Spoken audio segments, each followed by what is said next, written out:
पूजा घर में रखा लौटा पैसे को राख बना देता है, भूल कर भी ये गलतियां न करे। श्री शिवाय नमस्तुभ्यम। महाराज घर के मंदिर में रखा हुआ एक लौटा जल अगर सही विधि से न रखा जाए तो वही लौटा धीरे धीरे घर के धन संपदा और सुख शांति को नष्ट करने लगता है। महाराज ये बात सुनने में भले ही अजीब लगे, लेकिन शास्त्रों में पूजा घर से जुड़े कई नियम बताए गए हैं। कई लोग अनजाने में ऐसी गलतियां कर देते हैं जिनका परिणाम उन्हें महीनों या सालों बाद भुगतना पड़ता है, जिसके परिणाम स्वरूप घर में अचानक धन हानि, बिना कारण झगड़े, बीमारी, मानसिक तनाव या फिर मेहनत के बावजूद सफलता न मिलना। इन सब के पीछे कई बार पूजा घर की छोटी छोटी गलतियां जिम्मेदार होती हैं। महाराज आज के इस वीडियो में हम आपको बताएंगे कि पूजा मंदिर में रखा हुआ लौटा जल इतना महत्वपूर्ण क्यों होता है, साथ ही लौटा किस धातु का होना चाहिए और किस तरीके से उसका उपयोग करना चाहिए ताकि यह आपके घर के लिए वरदान बने, अभिशाप नहीं। महाराज बहुत से लोग पीतल का लौटा रखते हैं, कुछ तांबे का, कुछ स्टील का, लेकिन क्या हर धातु समान फल देती है और क्या हर घर में एक ही नियम लागू होता है? इन्हीं सवालों के जवाब आज हम विस्तार से जानेंगे। लेकिन उससे पहले यदि आपको यह जानकारी उचित लगे तो वीडियो को लाइक करें, चैनल को सब्सक्राइब करें और कमेंट बॉक्स में ओम नमः शिवाय जरूर लिखें। महाराज कई बार लोग ये भी कहते हैं कि हम पूजा तो रोज करते हैं लेकिन फिर भी घर में परेशानियां क्यों हैं? तो इन्हीं सभी सवालों को हम जानेंगे। इसी के साथ महाराज पूजा घर मंदिर में रखा दीपक भी बहुत महत्वपूर्ण होता है। आप में से भी बहुत से लोग ये सोचते होंगे कि दीपक तो बस जलाना होता है, चाहे वह तांबे का हो, पीतल का हो या फिर स्टील, लोहे, कांसे या मिट्टी का। लेकिन महाराज गलत दीपक का चयन भी घर में बड़ी परेशानियों को जन्म दे सकता है। और सिर्फ दीपक ही नहीं, दीपक की बाती का चुनाव भी उतना ही महत्वपूर्ण है। क्या कच्चा कलावा सही है या रुई या फिर सूती धागा? अगर आपने इसमें गलती कर दी तो शास्त्रों के अनुसार पितृदोष, ग्रह दोष, काल सर्प दोष और यहां तक कि आर्थिक तंगी भी घर में प्रवेश कर सकती है। अब महाराज यह बातें सुनने में कठोर लग सकती हैं, लेकिन यह जानकारी किसी को डराने के लिए नहीं है। ये जानकारी आपको सचेत करने के लिए है ताकि आप अनजाने में कोई ऐसी गलती न करें जिसका परिणाम बाद में आपको पछतावे के रूप में भुगतना पड़े। तो संपूर्ण जानकारी के लिए बने रहिए वीडियो के अंत तक। अब महाराज बहुत से लोग एक और सवाल पूछते हैं कि मुख्य द्वार पर जल छिड़कने का सही समय और सही तरीका क्या है? क्या ये स्नान के बाद करना चाहिए या बिना स्नान के भी किया जा सकता है? क्या झाड़ू लगाने से पहले जल छिड़कना सही है या नहीं? इसी के साथ महाराज माताओं बहनों का एक महत्वपूर्ण सवाल रहता है कि क्या पीरियड्स के दौरान मुख्य द्वार पर जल छिड़का जा सकता है? क्या उस समय दीपदान करना उचित होता है या नहीं? साथ ही ये भी जानना जरूरी है कि जब हम मुख्य द्वार पर जल छिड़कते हैं तो जल अंदर की तरफ छिड़कना चाहिए या बाहर की तरफ? और जो लोग फ्लैट या किराए के घर में रहते हैं जहां कोई अलग आंगन या चौखट नहीं होती, उनके लिए ये नियम कैसे लागू होंगे? तो महाराज सबसे पहले समझते हैं कि मुख्य द्वार पर जल छिड़कने का सही समय और सही विधि क्या होती है। अगर आप मुख्य द्वार पर जल चढ़ाते हैं तो आपको यह बात ध्यान में रखनी होगी कि यह जल रात में सोने से पहले ही तैयार कर लिया जाए। सोने से पहले आप एक पात्र लेंगे, चाहे वह तांबे का हो, पीतल का हो, स्टील का हो या चांदी का, आपको किसी भी धातु का एक पात्र लेना है। और अगर आपके पास गंगा जल उपलब्ध है तो उसमें गंगा जल की कुछ बूंदें डालें और फिर शुद्ध जल से उस पात्र को भर दें।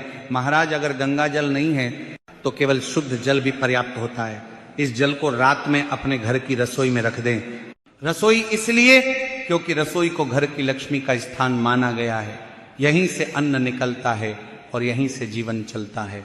अब महाराज सुबह उठने के बाद सबसे पहला काम यही होना चाहिए कि आप उस जल को लेकर अपने घर के मुख्य द्वार पर आ जाएं।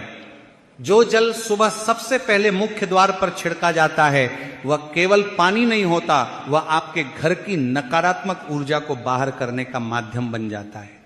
ऐसा माना जाता है कि सुबह सुबह माता लक्ष्मी हर घर के द्वार पर आती हैं।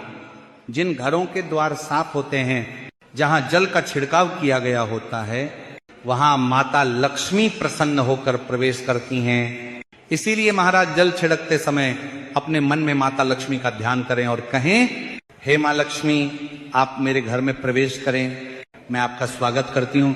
इसके साथ साथ अपने पितरों का भी स्मरण करें, क्योंकि शास्त्रों के अनुसार घर की दहलीज को पितरों का वास स्थान माना गया है।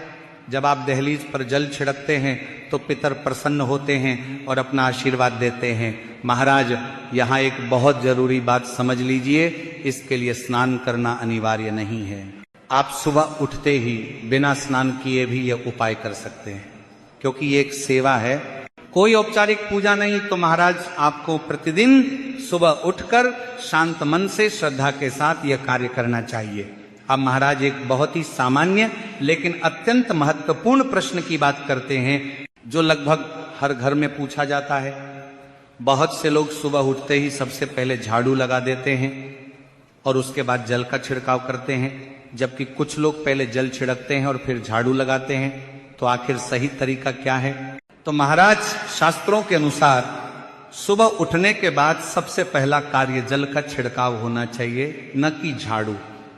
क्योंकि जब आप झाड़ू लगाते हैं तो आप घर की ऊर्जा को हिलाते हैं, और यदि झाड़ू लगाने से पहले जल का छिड़काव नहीं किया गया तो नकारात्मक ऊर्जा घर के भीतर ही फैल सकती है। इसलिए महाराज, सुबह उठते ही बिस्तर पर बैठे बैठे अपनी दोनों हथेलियों को देखिए और मां लक्ष्मी का स्मरण कीजिए। यदि आप चाहें तो मन ही मन ये मंत्र भी बोल सकते हैं, कराग्रे वसते लक्ष्मी, कर मध्य सरस्वती, करमूले तू गोविंद, प्रभाते कर दर्शनम। इसके बाद दोनों हाथ जोड़कर ईश्वर को प्रणाम करें, फिर धरती माता को स्पर्श करके क्षमा याचना करें और धीरे से अपना दाहिना पैर भूमि पर रखें। अब महाराज, बिना किसी देरी के रसोई में जाएं, वहां पहले से रखा हुआ जल लें और सीधे अपने घर के मुख्य द्वार पर जाएं। मुख्य द्वार खोलकर जल का छिड़काव श्रद्धा और विश्वास के साथ करें। फिर इसके बाद ही आप घर के भीतर आकर झाड़ू लगाएं, सफाई करें, स्नान करें और अपनी दिनचर्या प्रारंभ करें। अब महाराज, कई लोग यह भी पूछते हैं कि क्या जल छिड़कने के बाद मुख्य द्वार को धोया जा सकता है? तो इसका उत्तर है हाँ।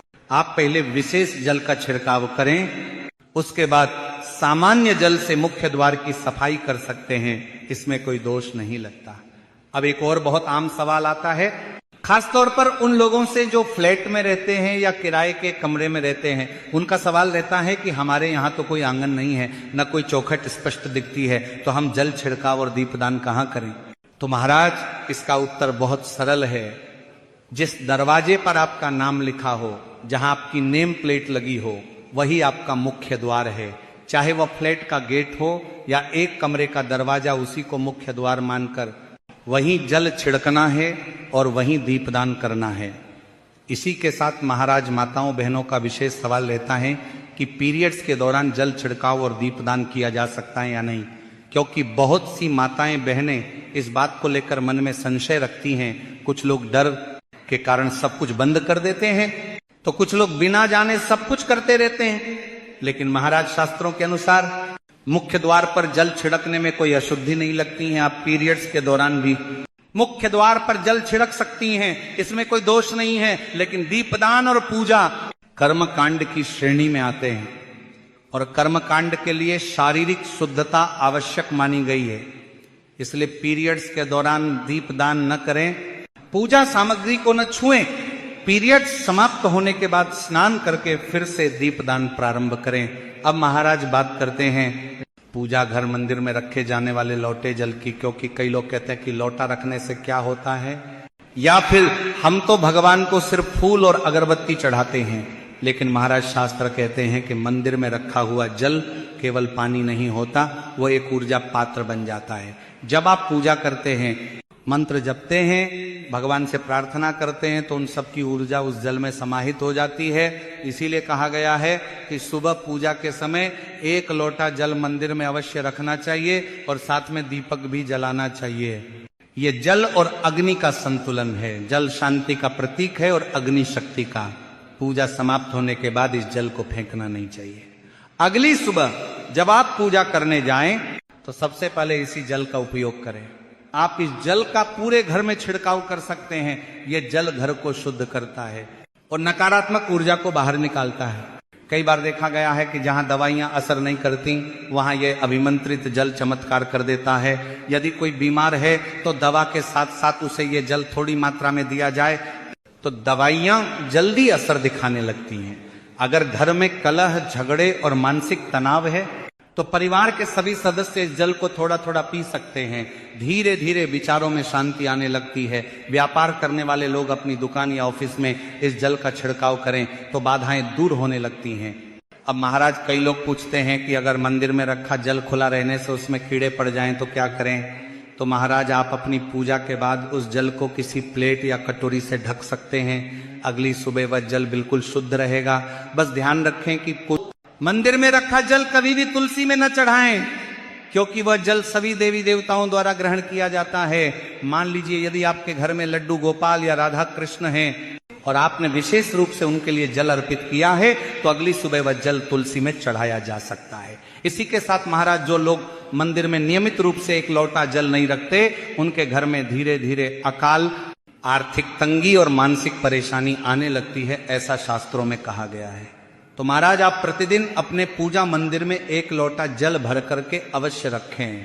अब महाराज, हम बात करते हैं घर के अंदर और बाहर दीपक जलाने के अनमोल लाभों की। शायद आपने ये सुना होगा कि पूजा में दीपक जलाना सिर्फ एक नियम है, लेकिन हिंदू धर्म में दीपक जलाना केवल पूजा का हिस्सा नहीं, बल्कि यह सकारात्मक ऊर्जा का केंद्र भी बनता है। घर में दीपक जलाने से अंधकार दूर होता है, लेकिन ध्यान दीजिए, यह केवल शारीरिक अंधकार नहीं बल्कि मनोवैज्ञानिक और आध्यात्मिक अंधकार भी दूर करता है। जहां दीपक जलता है वहां सकारात्मक ऊर्जा का वास होता है, और जहां सकारात्मक ऊर्जा होती है वहां भगवान का वास भी होता है। महाराज, शास्त्रों में यह स्पष्ट कहा गया है कि घर के बाहर दीपक जलाने से 5 बड़े लाभ होते हैं। पहला, अंधकार दूर होता है। जैसा कि मैंने कहा, यह केवल घर की चारदीवारी में रोशनी नहीं फैलाता, बल्कि मन और विचारों में भी प्रकाश भरता है। जहां दीपक जलता है वहां नकारात्मक ऊर्जा प्रवेश नहीं कर सकती है। उस घर में शांति, स्वास्थ्य और समृद्धि अपने आप बढ़ती है। दूसरा लाभ, यदि आप शुद्ध देसी घी या सरसों के तेल का दीपक जलाते हैं तो उसका धुआं वातावरण में सात्विकता फैलाता है। यह धुआं हानिकारक कणों को नष्ट करता है और घर के माहौल को शुद्ध बनाता है। तीसरा लाभ, सुख और समृद्धि का वास। महाराज, जिन घरों में दीपक जलाया जाता है वहां माता लक्ष्मी की कृपा बनी रहती है। दीपक को पूर्व दिशा में रखने से व्यक्ति दीर्घायु होता है। उत्तर दिशा में रखने से धन और संपन्नता बढ़ती है। इसलिए दीपक जलाना केवल पूजा का एक तरीका नहीं बल्कि जीवन को प्रकाश की ओर ले जाने वाला मार्ग भी है। चौथा लाभ, स्वास्थ्य। घर में दीपक जलाने से बीमारियों का प्रवेश कम होता है। विशेषकर यदि दीपक के साथ एक लौंग भी जला दी जाए तो इसका प्रभाव 2 गुना हो जाता है। यह त्वचा संबंधी बीमारियों और सांस संबंधी परेशानियों को दूर करने में सहायक होता है। और 5वां लाभ, शुभ शक्तियों का आकर्षण। जो घर सुबह शाम दीपक जलाता है वहां कभी अंधकार नहीं रहता। जलता हुआ दीपक शुभ शक्तियों को चुंबक की तरह आकर्षित करता है। वह घर के लिए अत्यंत लाभकारी सिद्ध होता है। अब महाराज, हम बात करते हैं दीपक के प्रकार और उसके चयन की। कई लोग सोचते हैं कि कोई भी दीपक चलेगा, लोहे का, स्टील का, तांबे का या पीतल का। लेकिन शास्त्रों के अनुसार सही दीपक का चुनाव न करने से घर में शनि, राहु या मंगल की असंतुष्टि हो सकती है। स्टील के दीपक से पूजा करने पर शनि नाराज होते हैं। लोहे का दीपक दरिद्रता और कठिनाइयों को आमंत्रित कर सकता है। कांच के दीपक भी घर में राहु केतु के प्रभाव को बढ़ाते हैं। इसलिए कभी भी गलती से भी स्टील, लोहे या कांच के दीपक का उपयोग न करें। अब महाराज, सबसे शुभ जो दीपक है वह तांबे, पीतल और मिट्टी के दीपक होते हैं। यह घर में सुख, समृद्धि और शांति बनाए रखता है। और दीपक की बाती के लिए कच्चा कलावा या सूती रुई का उपयोग सर्वोत्तम है। गलत बत्ती के कारण घर में गरीबी और परेशानियां बढ़ सकती हैं। अब महाराज, बात करते हैं मंदिर में घंटी और ताली बजाने के महत्व की। क्योंकि घर या मंदिर में जब भी घंटी बजाई जाती है तो शास्त्रों के अनुसार उस घर का सभी पुण्य फल तुरंत आकाश में जमा होता है। हर जप, हर दान, हर साधना का पुण्य हमारे खाते में शामिल हो जाता है। और ताली बजाने का महत्व भी कम नहीं। जब हम भजन करते हैं या पूजा करते हैं तो 3 बार ताली बजाने से सभी पुण्य कर्म हमारे घर और मन में प्रवेश करते हैं। यह भी याद रखें कि घंटी केवल पूजा और भजन के समय बजानी चाहिए, खेल खिलौने के रूप में नहीं। यदि आप मंदिर बंद होने के बाद भी घंटी बजाते हैं तो शास्त्रों के अनुसार यह पाप का कारण बन सकता है। इसलिए घंटी हमेशा स्नेह, श्रद्धा और प्रेम से बजाएं। सही समय भी महत्वपूर्ण है। सुबह 4 बजे से लेकर 11 बजे तक और शाम 6 बजे से रात 11 बजे तक घंटी बजाना शुभ माना जाता है। रात 12 बजे के बाद देवता विश्राम में होते हैं, तो उस समय घंटी बजाना अशुभ और पापकारी माना जाता है। तो महाराज, यदि आपको यह जानकारी उचित लगी हो तो वीडियो को लाइक जरूर करें और चैनल को सब्सक्राइब करके कमेंट में यह जरूर बताएं कि आप ये वीडियो कहां से देख रहे हैं। धन्यवाद।